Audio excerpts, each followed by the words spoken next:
Hello बच्चों, कैसे हो आप लोग। आज हम स्टार्ट कर रहे हैं एक्सरसाइज 3.2 का क्वेश्चन नंबर 16 से। ठीक है, आपको पता है हम मैट्रिसेस पढ़ रहे हैं थर्ड चैप्टर। उसके 3.2 के 1 से लेके 15 तक के क्वेश्चन हम पिछली वीडियो में सॉल्व कर चुके हैं। यदि आप लोगों ने वो ना देखा हो तो डिस्क्रिप्शन बॉक्स में जाकर के उसको देख लें। इसके बाद हम स्टार्ट करते हैं क्वेश्चन नंबर 16। ठीक है, तो ये क्वेश्चन नंबर 16 है। इफ a इक्वल टू, ये 3/3 का मैट्रिक्स दिया है, then prove that aq minus 6a square plus 7a plus 2i equal to 0। ठीक है, अगर उसमें देखेंगे आप लोग तो क्वेश्चन नंबर 15 जो हमने किया था वो भी इसी टाइप का क्वेश्चन था। उसमें भी एक मैट्रिक्स दिया था और उसमें a स्क्वायर वाला एक इक्वेशन दिया था। क्लियर, तो इसको हम सॉल्व करते हैं। ये क्वेश्चन इंपॉर्टेंट क्वेश्चन है और ये 6 नंबर में क्वेश्चन आ जाता है कई बार। ठीक है, तो सबसे पहले क्या निकालना है हमें, ए क्यू के लिए क्या निकालना पड़ेगा, ए स्क्वायर। ठीक है, तो पिछले क्वेश्चन में भी हमने निकाल के देखा था ए स्क्वायर कैसे निकालते हैं, ए इंटू ए। ठीक है, दो मैट्रिसेस है, इनका आपस में मल्टीप्लाई कर देना है। देखिए मल्टीप्लाई करने में कितना आएगा, फर्स्ट रो का फर्स्ट कॉलम में कितना होगा, 1 into 1 plus 0 into 0 plus 2 into 2। First row का सेकंड कॉलम में 1 into 0 plus 0 into 2 plus 2 into 0। First row का थर्ड कॉलम में तो 1 into 2 plus 0 into 1 plus 2 into 3। ठीक है, एक बार पूरे लिख के मैं दिखा दिया, अब डायरेक्ट हम लिख लेंगे 0 प्लस 2 प्लस 3। ठीक है, इसके बाद थर्ड रो का फर्स्ट कॉलम में 2 प्लस 0 प्लस 6। थर्ड रो का सेकंड कॉलम में 0 प्लस 0 प्लस 0। थर्ड रो का थर्ड कॉलम में 4 प्लस 0 प्लस 9। ठीक है, इसको हम सॉल्व करके लिख देंगे 16 प्लस 0 प्लस 39। ठीक है, ये पूरा सॉल्व करने पे आ जाएगा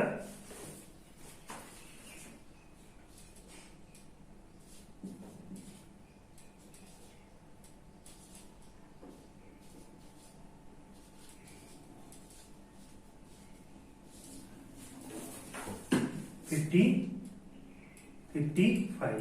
ठीक है, ये आ गया हमारा ए क्यू। ठीक है, इसके बाद अब हमें निकालना है, इसमें वैल्यू पुट करके इसको 0 प्रूफ करना है। तो इसको लेके चलेंगे a q minus 6 a square plus 7a plus 2i। ठीक है, इसमें सारी वैल्यू रख देना है। ए क्यू हमारा कितना है, 21 12 34 0 8 0 34 23 55 माइनस 6 ए स्क्वायर 5 2 8 0 4 0 8 5 13 प्लस 7 ए कितना है, 1 0 2 0 2 0 2 1 3 प्लस 2i है 1 0 0 0 1 0 0 0 1। ठीक है, ये सारी हमने वैल्यू रख दी, बस इसको हमें सिंपल सॉल्व कर लेना है। ठीक है, तो ये 21 0 34 12 8 23 34 0 55। ठीक है, इसका अंदर मल्टीप्लाई कर देंगे तो हो जाएगा ये 30 0 48 12 24। ठीक है, ये सारे सॉल्व करके लिख लेना है। इसके बाद ये सबको जहां माइनस है माइनस कर दो, प्लस है प्लस कर दो। ठीक है, तो 21 माइनस 30 प्लस 7 प्लस 2। ठीक है, फर्स्ट एलिमेंट को कर दिया, करस्पॉन्डिंग एलिमेंट्स को, फिर 0 minus 0 plus 0 plus 0 34 minus 0 plus 0 55 minus 78 plus 21 plus 2। तो ये हमारा सब सॉल्व करने पे आ जाएगा। तो इसको हम देखेंगे तो ये सब 0 हो जाएगा। देखिए ये है ना, 7 9 30 कैंसिल सब, 0 ये 0, ठीक है, ये हो जाएगा 48, 0 सारे 0 हो जाएंगे, ये 0 0 0 0 0 0, ठीक है। और यही हमें चाहिए था जीरो मैट्रिक्स, यहाँ पे करेक्ट देंगे हम जीरो मैट्रिक्स। ये हमने प्रूफ कर दिया, a³ minus 6 a square plus 7a plus 2i equal to 0, ठीक है। सिंपल क्वेश्चन है, थोड़ा लेंदी है, बाकी बिल्कुल सिंपल है, और लेंदी है इसलिए ये क्वेश्चन 6 नंबर में आ चुका है। चलिए हम देखते हैं नेक्स्ट क्वेश्चन, क्वेश्चन नंबर 17, ठीक है। इसमें दिया है a इक्वल टू, एक मैट्रिक्स दिया है 2/2, i एक मैट्रिक्स दिया है 2/2, ठीक है। Find the value of k that a square equal to ka minus 2i, ठीक है। ये एक इक्वेशन दिया है, इसमें k अननोन वैल्यू है, इस k अननोन वैल्यू को हमें निकालना है, ठीक है। तो इसमें वही मेथड है, पहले क्या निकालेंगे, a स्क्वायर मतलब a इंटू a, ठीक है। हम इनका मल्टीप्लाई कर लेंगे पहले, तो 9 माइनस 8 माइनस 6 प्लस 4, 12 माइनस 8 और माइनस 8 प्लस 4, ठीक है। ये हो जाएगा 1 माइनस 2 4 माइनस 4, ठीक है। अब इक्वेशन लेके चलेंगे, हमारा a square equal to k into a minus 2i, a square की वैल्यू रख देंगे 1 4 minus 2 minus 4 equal to k 3 4 minus 2 minus 2 minus 2 1 0 0 1, ठीक है। अब इसको सॉल्व कर लेंगे, सॉल्व कैसे करना है, k का अंदर पहले मल्टीप्लाई, इसमें 2 का अंदर मल्टीप्लाई, और करस्पॉन्डिंग एलिमेंट्स को माइनस करते जाना है।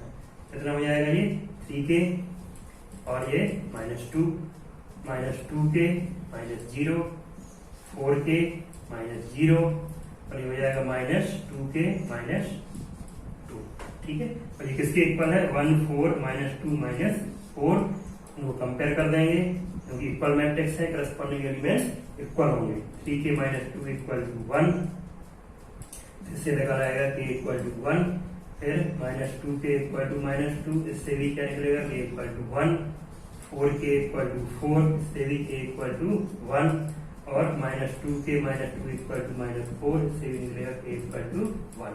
सबसे सेम वैल्यू निकालना चाहिए, ठीक है। निकालने की जरूरत नहीं है, सारी एक निकाल के हम छोड़ सकते हैं, लेकिन हमें चेक कर लिया कि सारी वैल्यू सेम आ रही है, और k इक्वल टू 1 हमारा क्या हो जाएगा, आंसर हो जाएगा, ठीक है। ये भी इंपॉर्टेंट क्वेश्चन है, इसमें ये 2 नंबर का क्वेश्चन है, लेकिन अगर यहाँ पे ये क्यूब वाला क्वेश्चन अगर आएगा तो वो 4 या 6 नंबर में पहले आ चुका है एक बार, ठीक है। चलिए तो हम देखते हैं अब क्वेश्चन नंबर 18, ठीक है।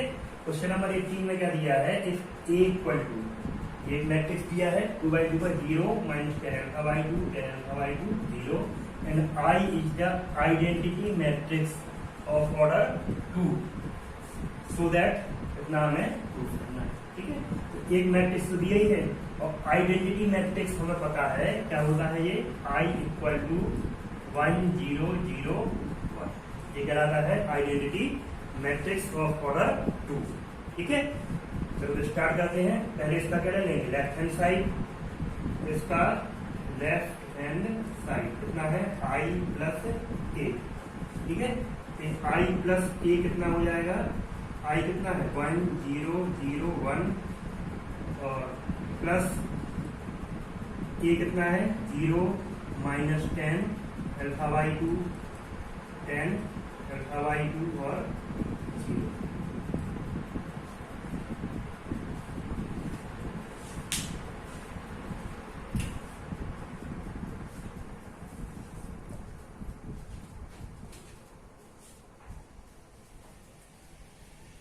इसको हम सॉल्व कर लेते हैं। सॉल्व मतलब प्लस होना है, करस्पॉन्डिंग एलिमेंट को ऐड कर दो, तो 1 प्लस 0 1, ये हो जाएगा माइनस 10 अल्फा बाई 2, ये हो जाएगा 10 अल्फा बाई 2 और 1, ठीक है।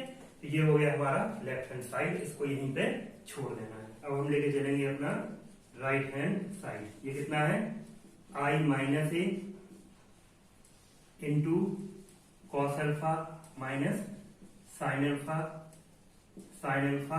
कॉस अल्फा, ठीक है। तो ये हो जाएगा 1001 माइनस ए की value 0 minus 10 alpha by 2 10 alpha by 2 0 और इसके बाहर है cos alpha minus sine alpha into cos alpha. ठीक है, इसको ब्रैकेट के अंदर वाला सॉल्व कर लें, माइनस कर। चलिए अब इसका हम मल्टीप्लाई कर लेंगे आगे। ये आ जाएगा कितना, कॉस अल्फा है ना। पहले क्या करेंगे, फर्स्ट रो का फर्स्ट कॉलम में, तो cos alpha plus 10 alpha by 2 into sine alpha. फिर फर्स्ट रो का सेकंड कॉलम में minus sine alpha plus 10 alpha by 2 cos alpha. फिर सेकंड रो का फर्स्ट कॉलम में minus 10 alpha by 2 cos alpha plus sine alpha. ये हो जाएगा 10 alpha by 2 sine alpha plus cos alpha. ठीक है, ये हमने मल्टीप्लाई कर लिया। अब यहां से एक सबसे इंपॉर्टेंट स्टेप है। अब इसको आगे सॉल्व करने के कई तरीके होते हैं। जो सबसे सिंपल तरीका है वो ये है कि जहां जहां tan अल्फा बाई 2 है, ठीक है, इन सब की जगह पे हमें sign alpha by 2 cos alpha by 2 रख देना है। पता है tan थीटा कितना होता है, sine theta upon cos theta. ठीक है, तो यहाँ पे रखते जाओ। Cos alpha plus sine alpha by 2 cos alpha by 2 sine alpha minus sine alpha plus sine alpha by 2 cos alpha by 2 cos alpha minus sine alpha by 2 cos alpha by 2 cos alpha plus sine alpha, ये sine alpha by 2 cos alpha by 2 sine alpha plus cos alpha. ठीक है, अब इसका LCM ले लेना है। तो ये हो जाएगा cos alpha by 2 plus sine alpha by 2 और साइन अल्फा। ठीक है, इसके अपॉन में आ जाएगा कॉस अल्फा बाई 2। ऐसे यहां पे आ जाएगा minus sine alpha cos alpha by 2 plus sine alpha by 2 cos alpha. इसके अपॉन में आ जाएगा कॉस अल्फा बाई 2। ठीक है, ऐसे यहां पे minus sine alpha by 2 cos alpha plus sine alpha cos alpha by 2। इसके अपॉन में आ जाएगा कॉस अल्फा बाई 2 और ये sine alpha by 2 sine alpha plus cos alpha by 2 upon में आ जाएगा कॉस अल्फा बाई 2। ठीक है, एलसीएम हमने ले लिया। अब इसमें देखो क्या हो रहा है, सब जगह ये क्या है, sign A cos B cos A sine B. ठीक है, cos A cos B plus sign A sine B. ये किसका फॉर्मूला होता है, कॉस ए माइनस बी का। ठीक है, तो यहां पे लगा देना हमें ये formula, cos A minus B मतलब alpha minus alpha by 2 upon में है कॉस अल्फा बाई 2। ठीक है, ऐसे यहां पे देखो ये क्या है, sign A cos B minus cos A sine B, sign A minus B तो sign alpha by 2 minus alpha upon में कॉस अल्फा बाई 2। ठीक है, इसके बाद यहां पे भी sign A cos B minus cos A sign B तो sign alpha minus alpha by 2 upon में कॉस अल्फा बाई 2। ठीक है, और ये भी क्या है, cos A cos B plus sine sine B तो cos A minus B alpha minus alpha by 2। इसके अपॉन में कॉस अल्फा बाई 2। ठीक है, अब देखो ये क्या हो जाएगा, cos alpha by 2 cos alpha by 2 और इसके अपॉन में कितना है, कॉस अल्फा बाई 2। ये हो जाएगा साइन माइनस अल्फा बाई 2 है ना, साइन के अंदर क्या बचेगा, साइन माइनस अल्फा बाई 2। ये माइनस बाहर कर लेंगे हम, ये आ जाएगा minus sine alpha by 2 upon में कॉस अल्फा बाई 2। ठीक है, इसके बाद ये है sign alpha by 2 upon cos alpha by 2, ये है cos alpha by 2 upon cos alpha by 2। ठीक है, बस अब इसमें देखो ये कैंसिल हो रहे हैं, ये इससे कैंसिल हो जाएगा और ये बचेगा हमारा 1 माइनस 10 अल्फा बाई 2 और 1 सॉरी यहाँ पे आ जाएगा 10 अल्फा बाई 2 और 1। ये हमारा आ गया राइट हैंड साइड चल रहा था ये हमारा। ठीक है, ये क्या है हमारा राइट हैंड साइड है ना, और लेफ्ट हैंड साइड हमारा ये है ना। तो दोनों देख लो, दोनों इक्वल है, तो यहाँ लिख देंगे equal to left hand side. ठीक है, तो इस टाइप से क्वेश्चन करना है, इंपॉर्टेंट क्वेश्चन है, तो इसको आप लोग को नोट कर लीजिए। चलिए अब देखते हैं क्वेश्चन नंबर 19। ठीक है, ये बहुत ही सिंपल क्वेश्चन है। इसमें क्या क्या रहा है वो कि अगर किसी ट्रस्ट फंड के पास 30,000 रुपीज है, ठीक है, और वो उसको क्या करना है, इन्वेस्ट करना है।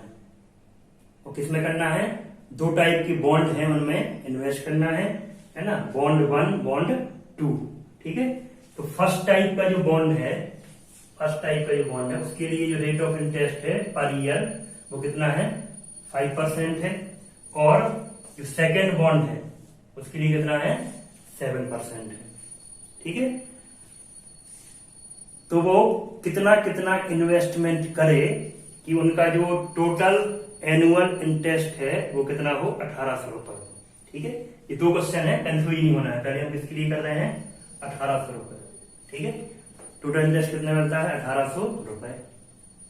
ठीक है, तो ये क्वेश्चन अगर इसमें से हम ये मैट्रिक्स मल्टीप्लिकेशन हटा दें थोड़ी देर के लिए, तो ये क्लास 6-7 का क्वेश्चन है।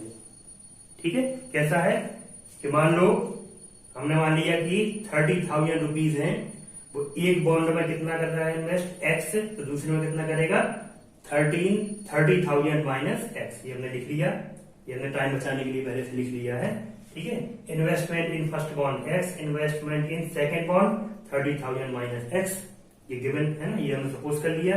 इसके बाद इंटरेस्ट पर ईयर ये दिया है हमें 5% फर्स्ट बॉन्ड पर और सेकेंड बॉन्ड पर 7%, और टोटल एनुअल इंटरेस्ट कितना दिया है, 1800 रुपए।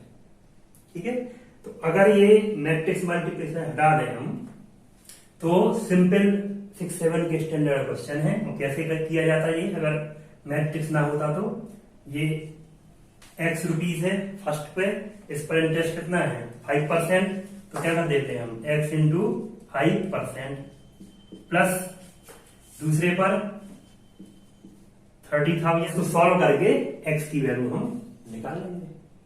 ठीक है, ये कब था, जब मैट्रिक्स ना लिखा हो। अब हमें यहां करना क्या है कि मैट्रिक्स के फॉर्म में इसको सॉल्व करना है। ठीक है, तो इसमें देखो एक चीज तो क्लियर है कि हमें यहां कितने मिलना है, 1800 रुपए मिलना है। ठीक है, इसको अगर हम मैट्रिक्स में बना दें तो क्या बन रहा है, 1/1 का मैट्रिक्स बन रहा है। ठीक है, अब यहां पे हमें ऐसे दो मैट्रिक्सेस बनाना है कि उनका मल्टीप्लाई करने पे कितना आ जाए, 1/1 का मैट्रिक्स हो। ये हमें थोड़ा अब सोचना पड़ेगा। ठीक है, तो इसके लिए हम क्या करें, देखो एक तो बना दें हम x है ना, एक क्या लेने हम, इन्वेस्टमेंट जो किया जा रहा है फर्स्ट बॉन्ड में कितना किया जा रहा है x, और दूसरे में कितना किया जा रहा है 30,000 माइनस x। ठीक है, ये सेकंड पर, ये हमने एक मैट्रिक्स बना लिया। ठीक है, इनको हमने रो में लिख दिया। इसका ऑर्डर कितना है, 1/2। ठीक है, अब एक चीज क्लियर है कि अगला मैट्रिक्स जो लिखेंगे वो 2 से शुरू होना चाहिए, 2/1 का होना चाहिए, क्योंकि यहाँ 1 चाहिए, यहाँ पर 2 आना चाहिए। तो अगला लिखेंगे हम 2/1 का। ठीक है, अगली चीज क्या है, इंटरेस्ट इनका कितना है, 5% और 7% ये इंटरेस्ट है। ये फर्स्ट बॉन्ड पर, ये सेकंड। हमें पता है कि रो यहाँ पे कितना जाती है, कॉलम में, तो फर्स्ट बॉन्ड सेकंड बॉन्ड, यहाँ पे क्या जाएगा, फर्स्ट बॉन्ड और सेकंड बॉन्ड, ये कितना है 2/1। ठीक है, देख लो इसका मल्टीप्लाई करेंगे तो मल्टीप्लाई पॉसिबल है और नया मैट्रिक्स कितना क्या बनेगा 1/1 का मिलेगा।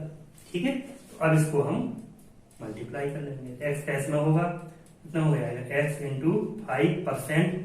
5% का मतलब क्या होता है 5/100 प्लस ये हो जाएगा 30,000 माइनस एक्स का 7%। इसका मतलब क्या है 7/100 इक्वल टू 1800। देख लो यही आ गया। ठीक है, ये हमारा मैट्रिक्स मेथड हो गया। इसको हम सॉल्व कर लेंगे, है ना। तो कंपेयर कर दो तो ये 5x/100 plus 30,000 minus x 7/100 equal to 1800। ठीक है, 100 एलसीएम आ जाएगा ये, तो ये 5x plus 30,000 minus x into 7 और ये 100 चला जाएगा इधर पे, तो ये हो जाएगा 100। ठीक है, तो ये होगा 5x plus 21 minus 7x equal to, ठीक है, तो ये हो जाएगा minus 2x equal to 18 minus 21। ठीक है, तो माइनस 2x इक्वल टू, इसको माइनस कर देंगे, इसको माइनस कर देंगे, क्या बचेगा माइनस 30,000। ठीक है, माइनस से minus cancel, x equal to कितना आ जाएगा 15,000।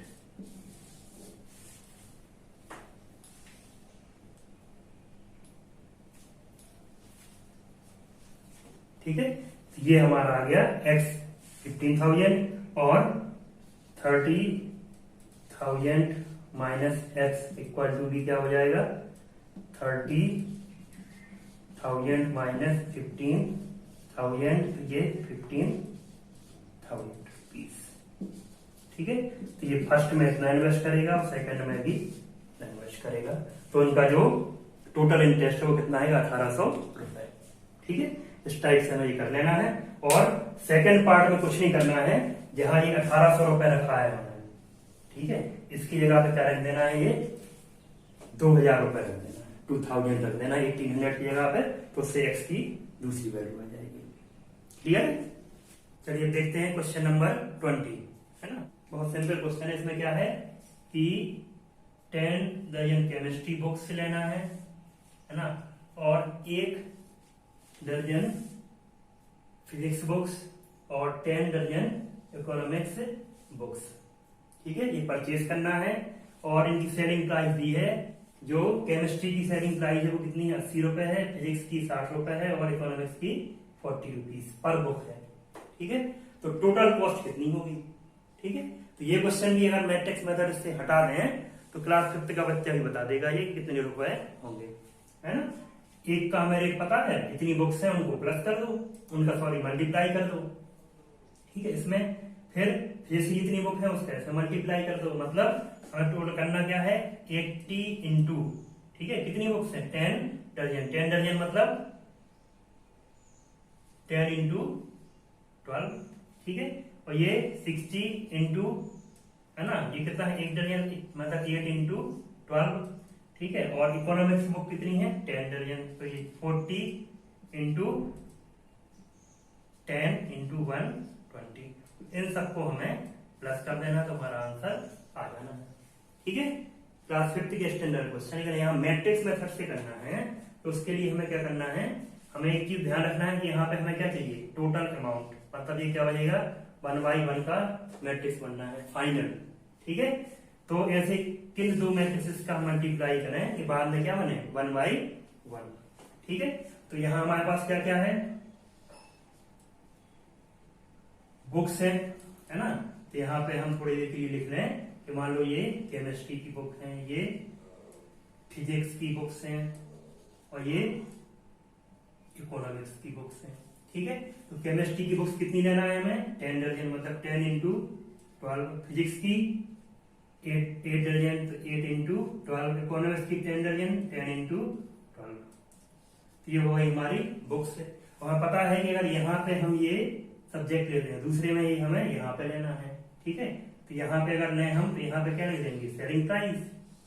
ठीक है, तो यहाँ मान लो क्या आना है केमिस्ट्री यहाँ पे क्या आना है फिजिक्स, है ना, यहाँ क्या आना है इको। इनकी सेलिंग प्राइस, तो सेलिंग प्राइस कितनी है इसकी 80, इसकी 60, इसकी 40। ठीक है, ये अपने समझने के लिए लिखा है हमने, जरूरी नहीं लिखना।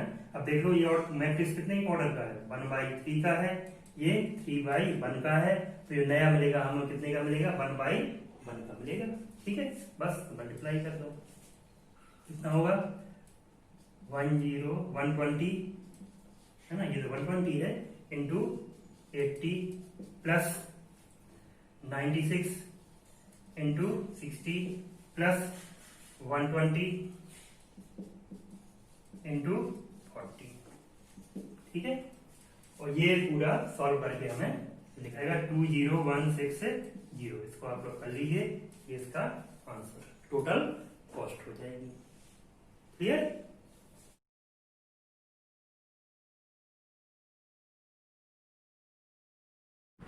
चलिए अब देखते हैं क्वेश्चन नंबर 21। तो क्वेश्चन नंबर 21 में क्या है, ऑब्जेक्टिव क्वेश्चन है ये। इसमें दिए है X Y Z W P, ये 5 मैट्रिसेस दिए हैं और इनके दिए हैं ऑर्डर। ठीक है, बेसिकली ये ऑर्डर पर बेस्ड क्वेश्चन है ना, तो ऑब्जेक्टिव पॉइंट ऑफ व्यू से बहुत इंपॉर्टेंट क्वेश्चन है ना। तो एक्स का ऑर्डर दिया है, 2 है, वाई का दिया है, जेड का दिया है, डब्ल्यू का और पी का, नीचे लिखे हैं इसके ऑर्डर। उन्होंने कहा है कि एन, के और पी के लिए क्या रिस्ट्रिक्शंस होंगे अगर ये defined P Y plus W Y defined है। ठीक है, तो क्या है P Y plus W Y defined है। तो सबसे पहले तो हमें पता है ये दो मैट्रिसेस हैं, तो इनका मल्टीप्लीकेशन कब डिफाइंड होता है। ठीक है, अरे इनका ऑर्डर लिख लो, पी का ऑर्डर कितना है पी वाई के, और वाई का कितना है पी वाई के। ठीक है, डब्ल्यू का कितना है एन वाई टी, और वाई का कितना है टी वाई। तो देखो इनका मल्टीप्लाई कब डिफाइन होगा, जब ये दोनों इक्वल, कौन से, ये दोनों इक्वल। ठीक है, तो एक रिजल्ट तो हमें यहाँ पे मिल गया कि के इक्वल टू 3 होना चाहिए। ठीक है, और ये दोनों इक्वल हैं ही। ठीक है, इसके बाद अब जो ये नया मैट्रिक्स मिलेगा, मान लो p इंटू वाई करने पे एक नया मैट्रिक्स मान लो a मिल जाता है थोड़ी देर के लिए, तो उसका ऑर्डर कितना होगा पी वाई के, पी वाई के। ठीक है, प्लस इसको मल्टीप्लाई करने पे मान लो एक नया मैट्रिक्स क्या मिल जाता है हमें b मिल जाता है। ठीक है, तो इसका ऑर्डर कितना होगा n बाई के, n बाई के। ठीक है, अब दो मैट्रिसेस का एडिशन कब पॉसिबल होता है, जब ये दोनों ऑर्डर इनके सेम हो। दोनों ऑर्डर कैसे हो सेम। ठीक है, तो यहाँ पे देखो ये के है, ये तो के है। अब ये दोनों ऑर्डर इक्वल कब होंगे, जब p इक्वल टू कितना आ जाए n। क्लियर, तो यहां से हमें मिल गया था कि k इक्वल टू 3, यहां से मिल गया हमें p इक्वल टू n, तो हमारा आंसर हो जाएगा p equal to 3 and sorry k equal to 3 and p equal to n। और ये हमारा दिया है ऑप्शन नंबर 8। क्लियर, चलिए अब देखते हैं 22 नंबर क्वेश्चन। इसमें क्या दिया है कि if n equal to p then the order of the matrix 7x minus 5z equal to, इसमें क्या दिया है 7x, x का ऑर्डर कितना है 2/n माइनस 5z, z का ऑर्डर कितना दिया है 2/t। ठीक है, अब ये दो मैट्रिसेस हैं ये, है ना, तो इनका सब्सट्रैक्शन कब पॉसिबल होगा, जब उनके ऑर्डर कैसे हो सेम हो। ठीक है, मतलब क्या होना चाहिए कि 2/n इक्वल टू 2/t, ये कब हो इक्वल होगा जब n इक्वल टू कितना हो t हो। ठीक है, तो n इक्वल टू p दिया है, n इक्वल टू p दिया है। ठीक है, तो अब जो नया मैट्रिक्स बनेगा, है ना, तो ये तो condition n equal to p दी है, मतलब ये इनका सब्सट्रैक्शन पॉसिबल है। मान लो नया मैट्रिक्स इनका बना, उनको नाम दे दिया हमने, एक दिए t। ठीक है। तो इसका ऑर्डर कितना होगा, अब तो ये n इक्वल टू पी है, तो चाहे 2 बाई एन लिख दो या 2 बाई पी लिख दो। तो क्या हो सकता है, ये 2 बाई एन भी हो सकता है या फिर 2 बाई पी भी हो सकता है, ठीक है, क्योंकि एन और पी दोनों कैसे हैं, इक्वल है। देख लो नया मैट्रिक्स बनेगा, उसका ऑर्डर कितना होगा, 2 बाई एन, ये हमारे ऑप्शन में है, ये हमारा ऑप्शन में है, ठीक है, क्लियर। तो इस टाइप से हमने ये 3.2 कंप्लीट कर ली। 15 क्वेश्चन पिछले वीडियो में किए थे और 15 के बाद सारे क्वेश्चन इसमें कर लिए। अब नेक्स्ट वीडियो में हम देखेंगे एक्सरसाइज 3.3 का इंट्रोडक्शन।